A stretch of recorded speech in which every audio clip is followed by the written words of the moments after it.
When I did my first look review of this new RadioMaster TX16S MK3 a few days ago, that really was just that, a first look at their new flagship transmitter. Now, this radio has got two separate transmitters inside it, one at 2.4 gigahertz and one at 900 megahertz, and that's for their Gemini-X system. And it's got two antennas to go with it, one on top in the usual place and the other hidden away in this carry handle. So how does that all work? Well, curiosity has got the better of me, so I'm going to take it all apart and find out. Hello and welcome to the Whirly Bloke channel.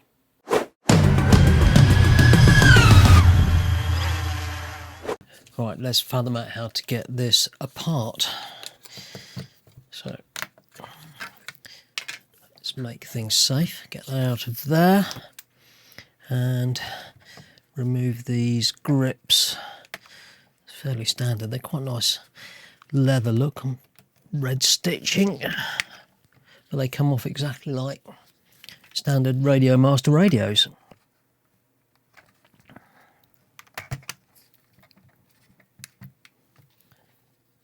All good.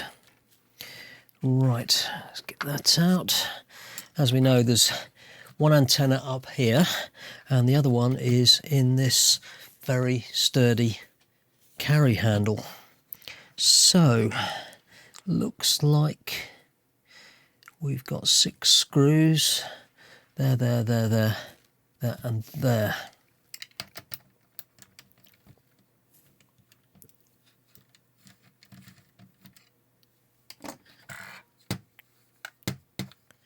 That one doesn't want to come out.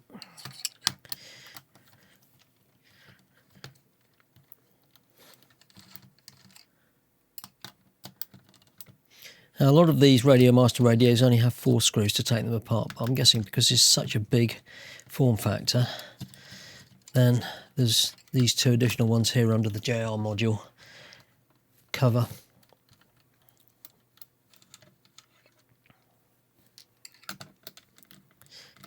Hopefully that's it.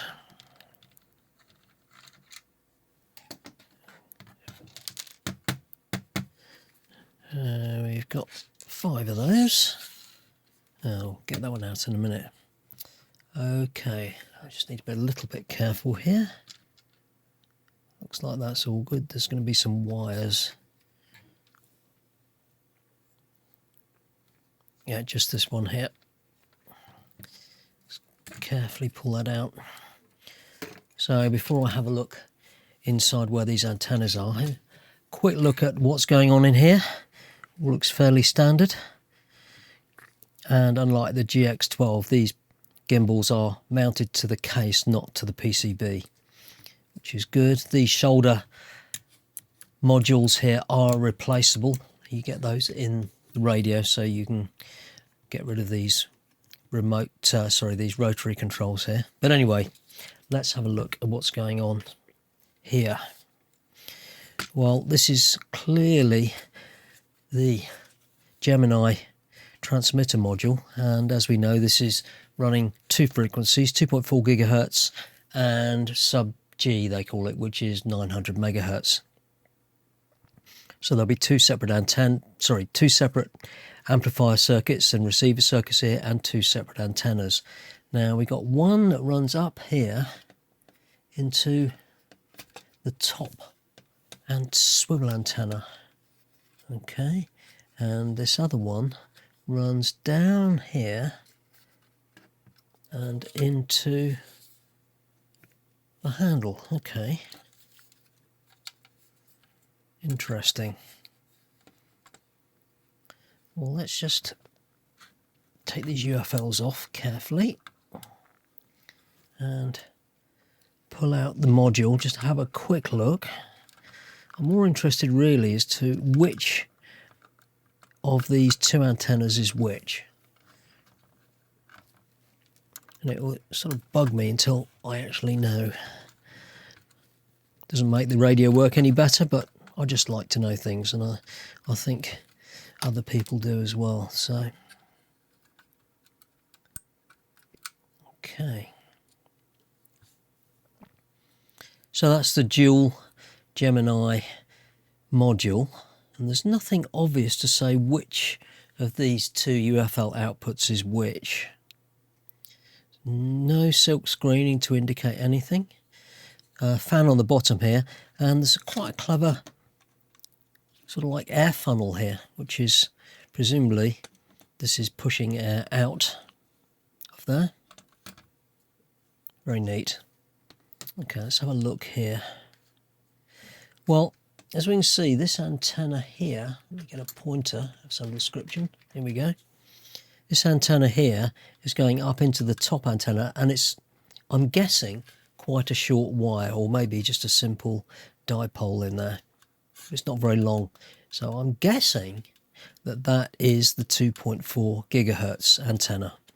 The higher the frequency, the shorter the antenna. And this one is running around here into the handle.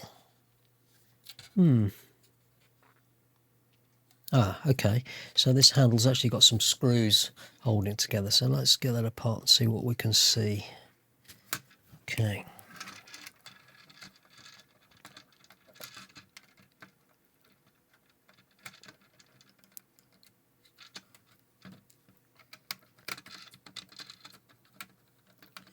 As always with RadioMaster, these mouldings are pretty high quality.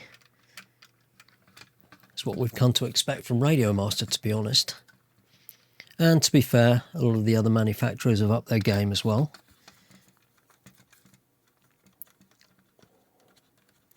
So there's 6 screws in here. I don't know if I can get into those. Hold on. Yeah.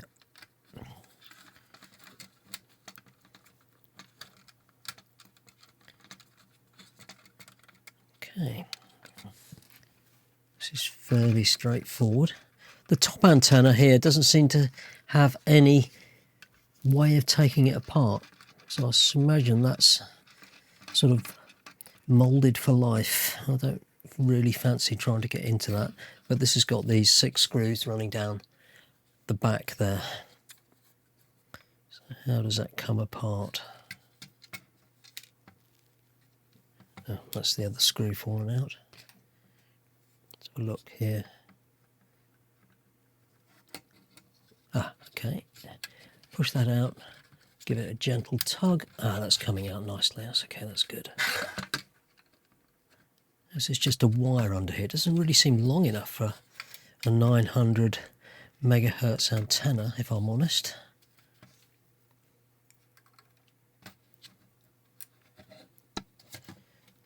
Maybe there's something clever going on. There we go. Don't want to break this.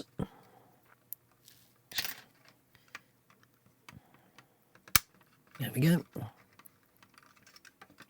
Well, I can see there's something in there. It's not just a wire. Hold on. Come on.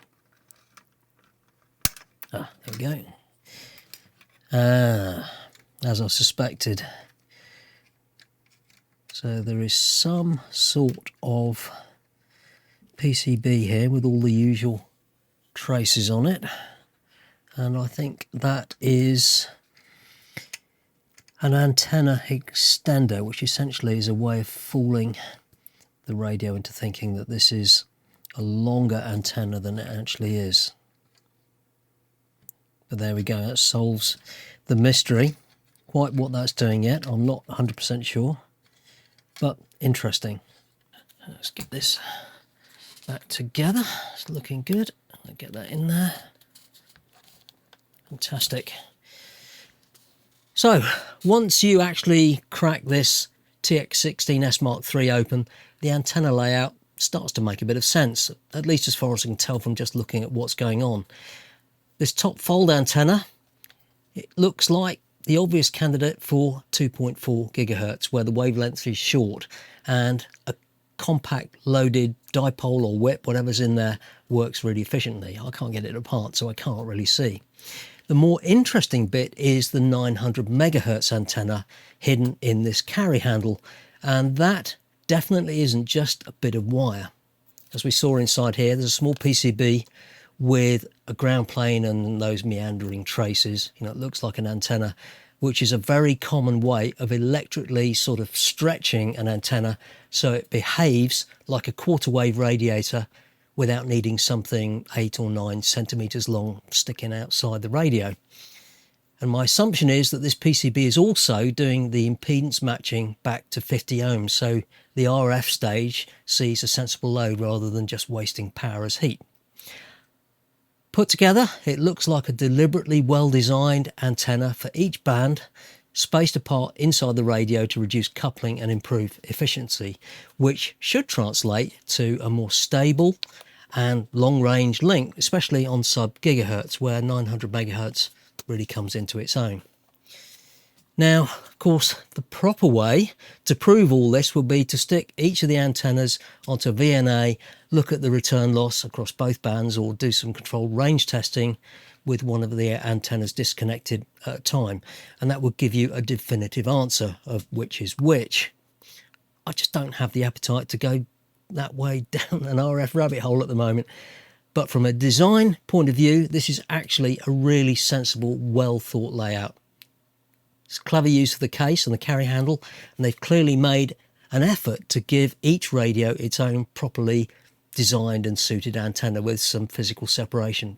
So it doesn't matter whether you care about RF theory or not, the end result is exactly what you'd expect. Better efficiency, fewer compromises, and a more reliable link in the real world. Now, this is an expensive radio, and it is their flagship, so I'd expect nothing less than clever design from RadioMaster. But do let me know your thoughts about this in the comments. Don't forget to subscribe. Thanks for watching, and I'll see you next time.